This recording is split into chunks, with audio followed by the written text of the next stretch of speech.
Halo semuanya, apa kabar? Jumpa lagi dengan saya, Nining Aryani, Guru Ekonomi di SMA Negeri 4 Bengkulu Utara. Pada kali ini, kita akan membahas materi tentang APBN. Sebelumnya, ada yang tahu apa itu APBN? Ya, Anggaran Pendapatan Belanja Negara. Yuk, kita simak video pembelajaran berikut ini. Kak, ini uang jajan BK untuk 1 bulan ya. Makasih, Bu. Harus menerima dan puluhan BK dalam sebulan. Terima kasih, Bu. Itu pergi ya. Assalamualaikum. Assalamualaikum. Saya Teta, saya diberi jatah uang jajan oleh ibu untuk 1 bulan. Uang tersebut saya bagi untuk pengeluaran saya yaitu 40% uang jajan, 20% uang kuota internet, 20% uang BBM, dan 20% untuk berjaga-jaga. Berdasarkan video tadi, generasi muda pasti tahu kan apa yang telah dilakukan oleh Teta. Ia telah berupaya untuk menganggarkan uang belanja yang telah dibelikan oleh orang tuanya untuk 1 bulan. Bagaimana agar pengeluarannya terkontrol dari pengeluaran-pengeluaran harian, mingguan, ataupun bulanan. Seperti pengeluaran uang jajan atau uang pembelian kuota internet, uang pembelian bahan bakar minyak, dan lain sebagainya. Nah, bagaimana dengan generasi muda? Mari kita kupas materi lebih dalam tentang APBN. APBN adalah Rencana Keuangan Pemerintah Indonesia yang disetujui oleh Dewan Perwakilan Rakyat. APBN mengatur pengeluaran dan penerimaan negara untuk membiayai kegiatan pemerintahan dan pembangunan. Adapun dasar hukum APBN adalah pada pasal 23 ayat 1, 2, dan 3.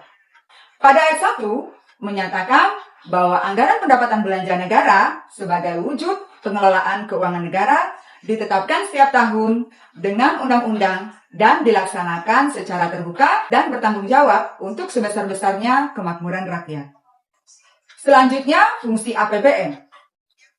Yang pertama, fungsi otorisasi, yang mengandung arti bahwa anggaran negara menjadi dasar untuk melaksanakan pendapatan dan belanja pada tahun yang bersangkutan. Kedua, fungsi perencanaan, yaitu bahwa anggaran negara menjadi pedoman bagi manajemen dalam merencanakan kegiatan pada tahun yang bersangkutan. Ketiga, fungsi pengawasan, yang artinya bahwa anggaran negara menjadi pedoman untuk menilai kegiatan penyelenggaraan pemerintahan negara sesuai dengan ketentuan yang telah ditetapkan. Keempat, fungsi alokasi, yang artinya bahwa anggaran negara harus diarahkan untuk mengurangi pengangguran dan pemborosan sumber daya, serta meningkatkan efisiensi dan efektivitas perekonomian. Kelima, fungsi distribusi, yang artinya bahwa kebijakan anggaran negara harus memperhatikan rasa keadilan dan kepatutan. Keenam, fungsi stabilisasi, yaitu bahwa anggaran pemerintah menjadi alat untuk memelihara dan mengupayakan keseimbangan fundamental perekonomian. Nah, dengan begitu, tentu APBN mempunyai tujuan. Tujuan APBN adalah sebagai pedoman pendapatan dan pembelanjaan negara dalam melaksanakan tugas kenegaraan untuk meningkatkan produksi dan kesempatan kerja, dalam meningkatkan pertumbuhan ekonomi dan kemakmuran masyarakat. Selanjutnya, perlu kita ketahui sumber-sumber penerimaan negara.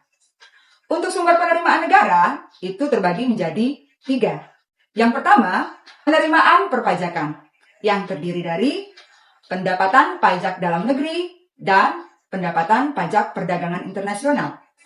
Yang kedua, penerimaan negara bukan pajak.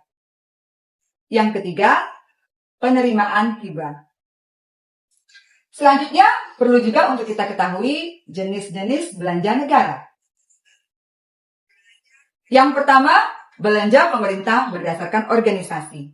Yang kedua, belanja pemerintah berdasarkan fungsi, yaitu belanja pemerintah yang digunakan untuk menjalankan fungsi pelayanan umum, fungsi pertahanan, fungsi ketertiban dan keamanan, fungsi ekonomi, fungsi lingkungan hidup, fungsi perumahan dan fasilitas umum, fungsi kesehatan, fungsi pariwisata dan budaya, fungsi agama, fungsi pendidikan, serta fungsi perlindungan sosial.